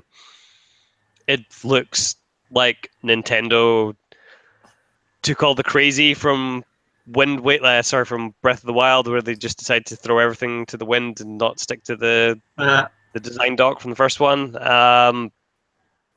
So I'm super interested to see what else is in this other than New Dock City and like that weird Mexican world. You can possess other animals and stuff with your hat now. It seems like a nightmare factory. The biggest meme is just that hat. That hat turning anything into anything. Yep. And it's out this year, and I can't fucking wait to play it. So. Dan? I do not know. There's nothing that particularly leapt out at me and said, this is the game of E3 2017. Not Dragon Ball Fighters. No, as much as I do like a bit of Dragon Ball, I've never bought one of the games because they never look particularly grand. Hey, it's 2D now. Yeah, still probably won't buy it. I suppose just because nothing else really screams this is the game, and it's the only game that I was kind of like, it's like Assassin's Creed. Yeah. I've got to say, I am really looking forward to playing a Monster Hunter game. Whenever that comes out. Whenever that comes out. I've never played one. Yeah, I suppose there's also Code Vein, but there's not enough known about that game yet for it to be the big thing. Yeah. V3 for me. No, it's. Those are three very different games. Yep. I don't give a shit about Call of Duty World War II. I think anyone does. Just to throw that in there. I care about the announcement of Modern Warfare 2 getting remastered, and probably being included with that. But as long as they eventually release it separately, that's all I give a shit about. Thursday, apparently. Huh? It's coming out on Thursday. Modern Warfare 2 remaster. Sorry, the Modern Warfare remaster. Yeah. I thought that. Yeah, because that's right, okay. that's Modern Warfare 2. Yeah, they've not announced that. It's only a matter of time before they announce that. But, that's what we're saying. There's a lot of hype and speculation that World War 3 or whatever the fuck it's called is going to have Modern Warfare 2 included in the same way that Modern Warfare was with Advanced Infinite Warfare. We didn't know that beforehand, I would think. It was like right on. It was right on. Remember when they announced Infinite Warfare? The very next part of the trailer was, and it comes with and this. By the way, the part you actually care about. Yeah, that's the only Call of Duty I'm interested in, is buying a remastered version of. How much are they selling that? The remaster for? So the rumors are that it's like 40 quid. Nope, I'm out. I was like. Yep. I'll pay 15. Yeah, I'm thinking like 12, 15 quid would probably be alright, but because not only is that game a decade old, that game is a year old. Like, I'm not paying 40 quid for a game that came out a year ago. Aren't you though? No. Absolutely. That's not what Activision thinks. Sorry, Activision, you've completely missed your market if you think that's what people are going to pay. How's Activision doing? 'Cause, All right, I think. yeah, that Destiny trailer looked like Destiny. It looked like Destiny with new Yep. guns. I turned to you afterwards, and I was just like, that did absolutely nothing for me whatsoever. Like not a bit of excitement. Again, the thing with me is with Destiny, it's not with Destiny 2. The thing that's going to get me into that game is not the gameplay, because I know the gameplay is going to be real fucking fun. Yeah, It's going to that is a fucking great right, shooter. I just had a quick check. Can be purchased physically and digitally on PlayStation 4 starting on the 27th of June for $40. Fuck off. Along with the full campaign, it will include its original 16 maps. Oh, well, Yeah. Go fuck yourself. Yeah. I'm not paying 40 quid for that. Fuck off. Sorry, what was I saying? We lost it. We're gone. Yeah, sorry. That thought process just evaporated. Yeah, Activision. Because and Destiny. With Destiny, it's like the problem with Destiny 1 was that there was no game. The gameplay was great, the shooting was fantastic, but there was no real game. It was like, run here and shoot this a couple of times. Sorry, the cat rolled off the table. Yeah, but it was more than that, though. It was like there was no binding story to tie it all together. Like everything was held in grimoire cards that weren't even in the game. You had to go to the website to read them. Yeah, I'm very, very painfully aware of that part. There are a lot of missteps in the launch of Destiny, shall we say. But it's just like, apart from Call of Duty and Destiny, like, didn't hear a lot from Activision. Crash. They got that Crash remaster. Yeah. It was in 6 days. But that's not exactly like, a big release. I mean, I'm definitely buying it, but that's not fun. Oh, yeah, well, remember, they're still getting money from Overwatch and all the Blizzard shit. So they are. Don't they also own like a mobile phone company as well? It's not Zynga, is it? King? Is it King? They own King. Yeah. Maybe. So they're still getting money. They don't care. Speaking of Destiny and such, so how do we feel its 10-year plan is progressing? How many years are we in now? This is the start of, year 1 was finished before they released the last expansion, or maybe the expansion before that. So maybe it's getting to the end, or 3/4 of the way through year 2. Are we not further through? No. Not year 2, because year 1 would have been last year, and trust me, Destiny has been out for longer than that. Like year 1.5 or something, wasn't it? I don't know. Destiny came out in September 2014. We're almost finished through year 3. Yep, that makes more sense. So BioWare has ironically signed up for like a 10-year thing for this Anthem game as well. That's literally what I was saying that for, because I was going to link into, do we think Anthem can make it for 10 years? I don't think Destiny can make it for 10 years. Considering they've already fucked it up so badly. Yep. Remember your one character that you're going to take through 10 years? That's gone. Yep. Fuck it. Like, before you even got to that, it was before they released the first game. It was, remember they were talking up like, oh, and there's this gun, and you'll be able to tell people the story of how you got this gun, and like it will be epic. And then it's actually you turn to someone and say, hey, I fired into this cave for 5 hours and I got this gun. Exactly how it happened. Yeah. Look Cave. Look Cave. I miss Look Cave. That was probably the most fun I had with Destiny. Yeah, a lot of fun at the Look Cave. It was really good. The thing that was good about it was right next to an event spot as well, so you couldn't just stand there and blindly fire, because eventually an event would happen and come and trash you. And then Look Cave 2.0. And it glowed up that cave so nice. Oh, such a glowy cave. Oh, it was so glowy when all those, what were they called? Cryptarchs? Yeah. Now you went to the Cryptarch to decrypt your engrams. Yeah, of course you did. They were so And he would glowy give and you listen. such trash gear. Back in the day. Constant When you trash went gear. in with an epic and you got a green.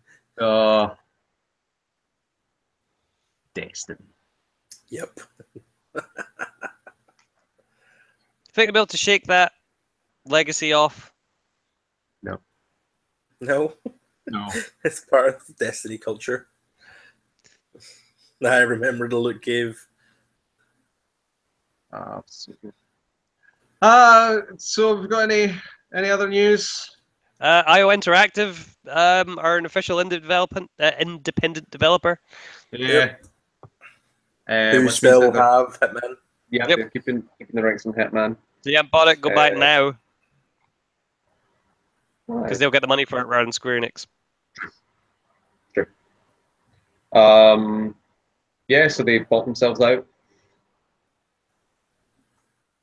Yep. It made me kind of wonder whether or not any other developer under the IDOS banner would possibly do the same. Because Square Enix has this track record of blaming the Western developers for all their losses, despite the fact that Final Fantasy 15 and all the previous games as well didn't really do that well for them. It'd be interesting to see if a lot of them start trying to do the same, or whether or not IDOS tries to become an independent company again. I don't know. I mean, Because it's so weird to say that Final Fantasy 15 didn't do well for them when it sold 6 million copies. But considering the amount of development time and money they put into that, and considering the fact that they're still having to put development time and money into to put in a patch that is still not out yet, is just baffling. Like, like imagine selling 6 million copies of a game and being like, "Fuck, we didn't sell enough." we're about 2/3 of the way there. It's fine. Yeah, it's crazy. I don't know. I don't like. Bizarre. Yeah. What else it's got now? What's what? Cool. What else has Square Enix got? It's got Deus Ex. Yeah, which is on hold. After Mankind Divided, they have Tomb Raider with Digital Extremes. Yep. They have that Marvel license. Remember, they're making that Avengers game. Fuck, so they are. What else? I feel like there's more games than that. Kingdom Hearts. Life is Strange. Yep. The Life is Strange prequel thing.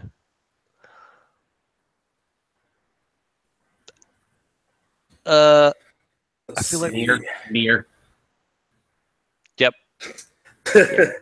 I'm looking at their wiki page, and I went right down at the bottom just to see what's the more recent things coming out. They have a game called AAA title on there. From People Can Fly. Yeah. Oh. Yep. They've got a Guardians of the Galaxy game coming apparently. Dragon Quest 11. Yep. Like none of these are like games that I'm sitting going, they're million sellers. No. Well, that Avengers one, that'll probably sell 1 million. Easily. Depends. Like, what have you heard from that game so far? It's in development. That is in development. Like don't put too much on that because that could all fall apart at any second. Sleeping Dogs. That's a bit of a sore spot down. Yep. Yeah. Well, I feel sad now. Oh, Sleeping Dogs, I miss you. Thief. Yeah. God, they made yeah. And then there's that rumor that they're making another one. Oh, Skylanders, Spyro's Adventure, which is now dead, I think. Oh yeah, it died a long time ago. Yeah. Square Enix. So it's probably better for IO that they got out. I don't think they had a choice. I mean, they have a very long list of games, but they're either like one hits that you'll never hear from again, or there's some variant of Final Fantasy or Kingdom Hearts or what used to be Hitman stuff. Hey, I heard that Nier's pretty damn good. Oh yeah, I've heard a lot of people talking good about Nier. Doesn't really interest me. But yeah, it's good that IO's still going. And probably the model they've got will work quite well for them as an independent, as opposed to as opposed to like being a part of a bigger company. That if all goes well, it could be a steady inflow of cash for them to keep making Hitman games. Yep. Which I'm happy with that. I should probably play that game. That game's so good. I have it. I should probably play it. You should probably play that game after Wolfenstein, after Breath of the Wild. Hey Darren, you should go and play Metal Gear Solid 5. Is that right? I'm gonna go play Shadow of Mordor. All the latest hits on this podcast. Yeah. Yeah, nothing but up-to-date stuff. Hey, this isn't a podcast about telling you to play the latest games I heard. This is a podcast about talking about games. Yep.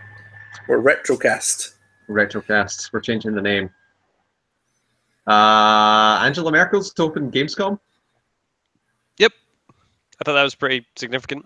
That is pretty. I mean, it's not. There's not a lot to this. Like, there's not a lot of actual news to this, but the fact that it's happening is quite a big boon for that expo.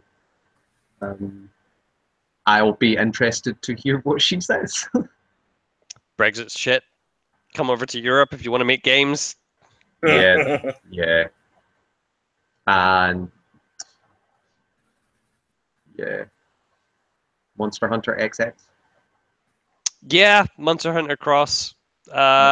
Wait, is that what it's? Is that how we're calling it? That's apparently what it's called. But there's two X's. I know. Don't ask. At first, I was almost about to say Monster Hunter 20, and then I was like, wait, that's not right. So Capcom came out after the press conference and said that they're not bringing this version to the West. Then Capcom got a shitload of heat and said they may bring it across to the West. So I don't know. Like Worlds is, thankfully. Yeah, well, that's what I'm thinking is if World is coming over, then they might just leave it. So you have to remember is that that is PS4 and Xbox, whereas the Switch will probably not get that game. So the Cross game is the Switch exclusive. So it's the Assassin's Creed. What was it called? Liberation. No, that was the Vita one. What was the one that came out for 360 and PS3? Rogue. Along with you? Rogue. Thank you. Okay. So it's the Assassin's Creed Rogue of Monster Hunter games. I think this one's more of a traditional Monster Hunter game. From what I was hearing from E3 is that they've very much westernized Worlds, which is probably a good thing more than a bad thing. But stay on brand, Mark. It's World. There's only one world. This isn't your fucking Rabbids game. It's not universes colliding. Kingdom Battle. Yeah, so it's been I'd say it was at least an interesting E3. Yeah. Some highs, some lows. The EA podcast was very much a low, but podcast? Yep. Sorry. Presentation. Jeff Green's back in work. Yeah. Again, I don't feel E3's. You're not going to get those big moments anymore. And while that is slightly disappointing, I don't know. We had some last year. Like, there's no reason why it can't happen again. What were the ones last year? Like God of War, The Last of Us 2, stuff like that. Notably absent from this year. Yeah. Again, because going back to that, the whole like announcement cycle. That's another big problem with things is when you announce your game early and then you don't hear about it, everyone's like, must not be going that well then. Like, they could just be... Like, I feel like that's a Sony thing, but purely because they've had the longest development games. Yeah, but it's like, it's that, like, you get it for quite a few things of, like if a game misses a year at E3, it is assumed that it is either dead or not doing well. Yeah. And that is most likely not the case, that they're just working. Like the fact that they have to put out statements being like, no, we're not dead. We're just working on the game. That's why we're not at E3. Like that's ridiculous. Like you shouldn't have to appear at E3 just to prove that your game is still alive and well. And again, that's why I think the shorter announcement cycles should become more commonplace. So what you're saying is we need 2 E3s.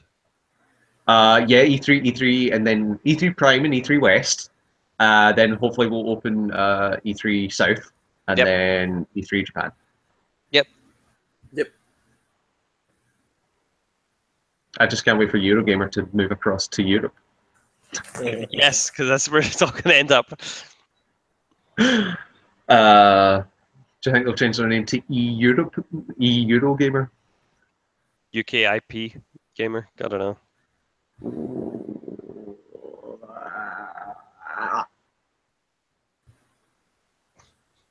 So that's going to do it for this week's podcast. Yeah, Fucking that's everyone. hate Britain, man.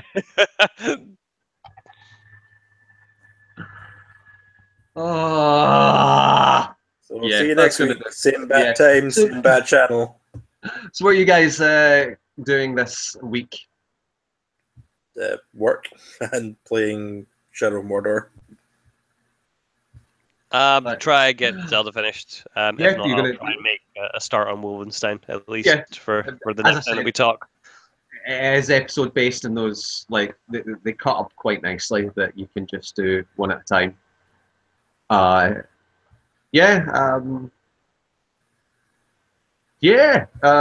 out of the country. Oh yeah, so you will. When are you back? Yeah. I'm away Tuesday and I'm back Thursday. Yay! That's rough. I was saying to Mark that I calculated that I am spending 42.5% of my time traveling. Yep. That's how I spend my time. Yeah.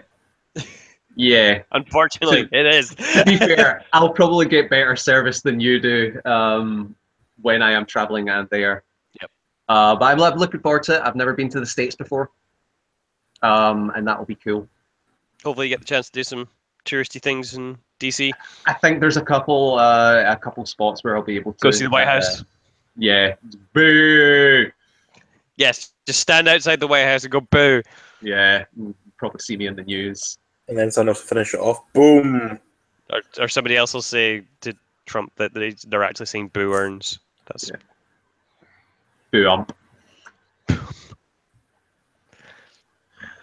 Yeah, I'm hopefully going to play some games.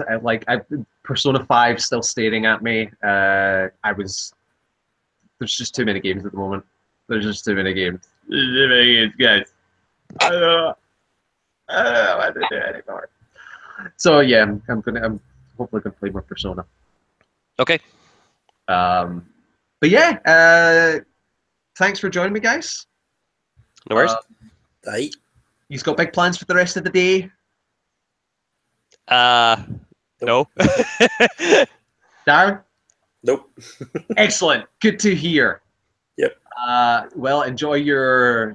I always forget that after you guys finish the podcast, you close down your laptops and they just stare into space until the next podcast. Till next week. Oh yeah, That's how it works. I just said, I wish we were doing the podcast. Only 7 more days to go. Thanks for that. Just blow out all the mics. You're welcome. you're in a very lounging position. Oh, I am very very lounging. Yeah. Now you look like you're getting dragged away from off screen. Get out of the podcast. Thanks for joining me, guys. And we will see you all next time. Bye.